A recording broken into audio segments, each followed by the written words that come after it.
Hello everyone, आज की इस वीडियो में हम बात करेंगे एस्ट्रोजन की। तो एस्ट्रोजन के हम सोर्स को देखेंगे, फंक्शन को देखेंगे। ठीक है, तो यहाँ पे हम ये सब पूरा डिस्कस करेंगे कि इसका मैकेनिज्म क्या है। तो देखिए, सबसे पहले एस्ट्रोजन का सोर्स क्या है। तो देखिए, ओवरी से निकलता है और ओवरी से जो निकलता है वो 17 बीटा एस्ट्राडियोल निकलता है। ठीक है, ये तीन टाइप के होते हैं। तो देखिए, ओवरी से 17 बीटा एस्ट्राडियोल निकलता है और प्लासेंटा से एस्ट्रियोल निकलता है और एडिपोज टिश्यू से एस्ट्रॉन निकलता है, जो कि बनता है एरोमेटाइजेशन से। तो ये हो गया हमारा। अभी इन तीनों का क्या इफेक्ट है हम यहाँ पे भी बात करते हैं और अभी हमें समझ में आ जाएगा। तो देखिए, पोटेंसी इसमें सबसे ज़्यादा किसकी होती है, तो एस्ट्रेडियोल। तो देखिए, एस्ट्रेडियोल की पोटेंसी सबसे ज़्यादा होती है, जो कि ओवरी से सीक्रेट होता है। उसके बाद फिर क्या है, एस्ट्रॉन की पोटेंसी होती है, जो कि एडिपोज टिश्यू से बनता है। और सबसे कम पोटेंसी होती है एस्ट्रियोल की, जो कि प्लासेंटा से बनता है। ठीक है, ये हो गया। और उसके बाद फिर फंक्शन की हम बात करें तो फंक्शन इसके कई एक हैं, हम सबको बारी बारी डिस्कस करेंगे। तो देखिए, सबसे पहला फंक्शन इसका क्या है, development of internal external genitalia. तो इंटरनल और एक्सटर्नल जेनाइटेलिया के डेवलपमेंट में ये हेल्प करता है। और उसके बाद फिर क्या है, ब्रेस्ट के डेवलपमेंट में ये हेल्प करता है। और ब्रेस्ट के डेवलपमेंट में ये डक्टल ग्रोथ को हेल्प करता है।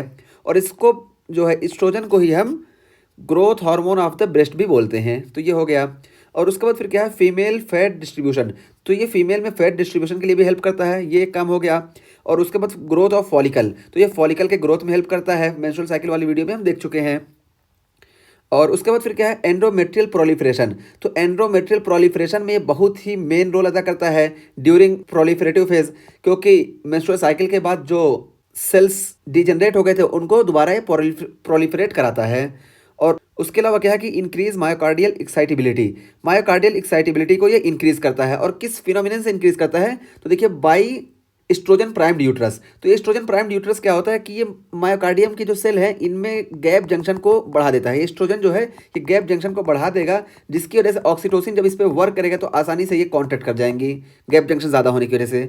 तो ही है कि इंक्रीज मायोमेट्रियल एक्साइटेबिलिटी को ये इंक्रीज करता है। और ये up regulation of oestrogen receptor, LH receptor और प्रोजेस्टेरॉन रिसेप्टर। तो ये एस्ट्रोजन, एलएच और प्रोजेस्टेरॉन रिसेप्टर को अप रेगुलेट करता है। और उसके अलावा फिर देखिए क्या है, feedback inhibition of FSH and LH. FSH और एलएच का ये फीडबैक इनहिबिशन भेजता है एंटीरियर पिट्यूटरी पे। ये फंक्शन हो गया। और उसके अलावा फिर देखिए, एलएच सर्ज भी यही कराता है। एस्ट्रोजन ही एलएच सर्ज भी कराता है। हमको मालूम है कि एलएच सर्ज से जस्ट पहले एस्ट्रोजन थोड़ा सा पीक पे जाता है और उसकी वजह से एलएच सर्ज होता है। और स्टिमुलेशन ऑफ प्रोलैक्टिन सिक्रीशन, और ये प्रोलैक्टिन के सिक्रीशन को भी स्टिमुलेट करता है। और साथ साथ उससे क्या करता है, decrease prolactin action on breast. और ब्रेस्ट पर प्रोलैक्टिन के एक्शन को ये डिक्रीज कर देता है। यानी प्रोलैक्टिन का जो एक्शन होना चाहिए ब्रेस्ट पे, तो प्रोलैक्टिन का जो रिसेप्टर होता है उसको ये ब्लॉक कर देता है। ठीक है, एस्ट्रोजन ब्लॉक कर देगा, जिसकी वजह से आप देखेंगे कि प्रेगनेंसी के टाइम पे प्रोलैक्टिन का लेवल बहुत हाई हो जाता है, फिर भी लैक्टेशन उस टाइम पे नहीं होती। क्यों? क्योंकि ये प्रोलैक्टिन के जो रिसेप्टर्स होते हैं, प्रोलैक्टिन का जो एक्शन होता है, ये ब्लॉक हो जाता है एस्ट्रोजन के जरिए। तो ये हो गया। और एक और फंक्शन क्या है कि इंक्रीज ट्रांसपोर्ट प्रोटीन्स। तो ये ट्रांसपोर्ट प्रोटीन को इंक्रीज कर देता है। और ये सेक्स हार्मोन बाइंडिंग ग्लोबुलिन। तो देखिए, ये हो गया, सेक्स हार्मोन बाइंडिंग ग्लोबुलिन को भी ये बढ़ाएगा अगर हम ओरल एस्ट्रोजन का इस्तेमाल कर रहे हैं। और अगर हम इंट्राडर्मल का हम इस्तेमाल कर रहे हैं तो उसमें हल्का फुल्का बढ़ेगा, बहुत ज़्यादा नहीं बढ़ेगा, लेकिन ओरल में ज़्यादा बढ़ेगा, सेक्स हार्मोन बाइंडिंग ग्लोबुलिन। और देखिए, ये एक और बहुत ही मेन मैकेनिज्म इसका क्या है कि लीवर पे वर्क करता है और इंक्रीज एचडीएल को बढ़ाता है और एलडीएल को ये कम करता है। तो देखिए, ये हार्ट के लिए भी बहुत ही इफेक्टिव है और बहुत ही हेल्पफुल है। तो ये हो गया। अब इसके फंक्शन में हमने कितने फंक्शन देखा, तो देखिए, सबसे पहला फंक्शन, एक फंक्शन ये हो गया, दूसरा फंक्शन ब्रेस्ट डेवलपमेंट, तीसरा ये फीमेल फैट डिस्ट्रीब्यूशन, चौथा ग्रोथ ऑफ फॉलिकल, पांचवा एंडोमेट्रियल प्रोलिफरेशन, छठा एंडोमेट्रियल एक्साइटेबिलिटी, सातवां देखिए up regulation of the oestrogen receptors LH और प्रोजेस्टेरॉन, ये हो गया। और आठवां देखिए feedback inhibition of the FSH and LH, ये हो गया। और नौवां देखिए एलएच सर्च भी यही कराता है। और stimulation of the prolactin secretion, ये भी यही कराएगा। और प्रोलैक्टिन एक्शन को डिक्रीज कर देगा ब्रेस्ट पे, तो ये 11वां फंक्शन हो गया। और ट्रांसपोर्ट प्रोटीन को ये करेगा, तो 12वां फंक्शन। और ये देखिए, सेक्स हार्मोन बाइंडिंग ग्लोबुलिन 13, और ये 14, और ये 15। तो इसके टोटल फंक्शन 15 और भी ज़्यादा। यहाँ पे मेन फंक्शन जो है वो हमने डिस्कस किया। और उसके बाद फिर देखिए, यहाँ पे इस चीज़ को देखने से पहले यहाँ पे देख लेते हैं हम। तो देखिए, ये हमारा फॉलिकल है। ठीक है, और इस फॉलिकल में देखिए, ये हमारा थीका सेल है और ये ग्रेनुलोसा सेल है। तो देखिए, थीका सेल और ग्रेनुलोसा सेल, ये थीका सेल प्रोड्यूस करता है एंड्रोजन।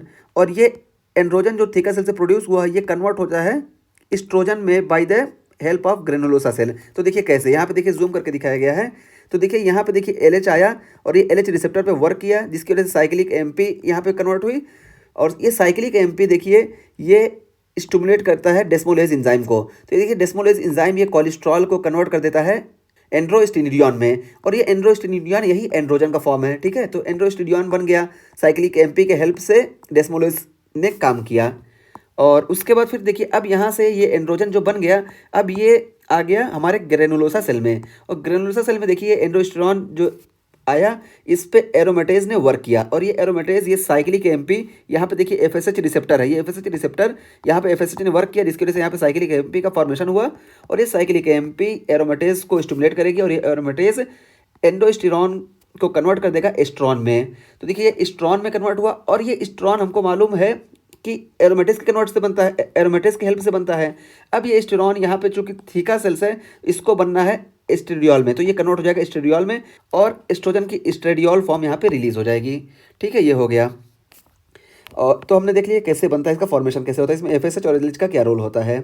अब यहाँ पे देखिए प्रेगनेंसी में क्या होता है, 50 fold increase in estradiol and estrone. तो एस्ट्राडियोल, ये देखिए एस्ट्राडियोल और एस्ट्रॉन, ये देखिए इनके उसमें 50 फोल्ड इंक्रीजमेंट हमको देखने को मिलता है। और ये एस्ट्राडियोल और एस्ट्रॉन सिक्रेट होते हैं ओवरी और एडिपेस टिश्यू से, ये हो गया। तो इनमें 50 टाइम का हमको वो फोल्ड देखने को मिला इंक्रीज। और ये देखिए ये स्टेरियोल देखिए ये हमारे प्लासेंटा से बन रहा था, और इसमें देखिए 1000 फोल्ड इंक्रीजमेंट हमको देखने को मिल रहा है। तो अब देखिए ये प्लासेंटा से बन रहा है, तो इस वजह से इसमें बहुत ज़्यादा इंक्रीजमेंट हुआ, यानी प्लासेंटा प्रॉपर वर्क कर रहा है। तो जब प्लासेंटा प्रॉपर वर्क कर रहा है, तो इससे हमें क्या पता चलेगा, indicator of foetal well being, यानी पता चलेगा फीटस जो है ये प्रॉपर तरीके से है और इसमें कोई परेशानी नहीं है, क्योंकि प्लासेंटा प्रॉपर वर्क कर रहा है, जिसकी वजह से हमको 1000 फोल्ड इंक्रीज इन एस्ट्रोल देखने को मिल रहा है। तो हमको यहाँ समझ में आ गया कि यहाँ पे ये जो तीनों टाइप के एस्ट्रोजन है, इनसे हमको क्या फ़ायदा होता है, क्या हम डिस्टिंग्विश करते हैं इससे। और उसके बाद फिर क्या देखिए, oestrogen receptors expressed in cytoplasm. ये जो एस्ट्रोजन के रिसेप्टर्स हैं ये साइटोप्लाज्म पे एक्सप्रेस होते हैं और translocate to nucleus when bound by oestrogen. तो इनके रिसेप्टर साइटोप्लाज्म में होते हैं। देखिए यहाँ पे साइटोप्लाज्म में एस्ट्रोजन के रिसेप्टर्स है, और जब यहाँ पे ये बाउंड हो जाते हैं एस्ट्रोजन से, तो ये ट्रांसलोकेट कर जाते हैं न्यूक्लियस में। तो देखिए यहाँ पे रिसेप्टर देखिए पहले साइटोप्लाज्म में था, और जब साइटोप्लाज्म में था यहाँ पे हार्मोन आके बाइंड हुआ एस्ट्रोजन, और एस्ट्रोजन जब बाइंड हो गया तो ये पूरा रिसेप्टर ट्रांसलोकेट कर जाएगा न्यूक्लियस तक, यही यहाँ पे बताया गया है। तो हमने इस वीडियो में पूरी बात की कि एस्ट्रोजन का सोर्स क्या होता है, फंक्शन क्या होता है, और टाइप्स क्या होते हैं, और कौन से टाइप कहाँ से सिक्रीट होते हैं, और प्रेगनेंसी के दौरान कौन से टाइप में कितना हमको इंक्रीजमेंट देखने को मिलता है। और उसमें सबसे मेन कौन सा होता है, एस्ट्रियोल, जो कि प्लासेंटा से सिक्रीट होता है, और इसका इंक्रीजमेंट हमको 1000 टाइम ज़्यादा देखने को मिलता है। ठीक है।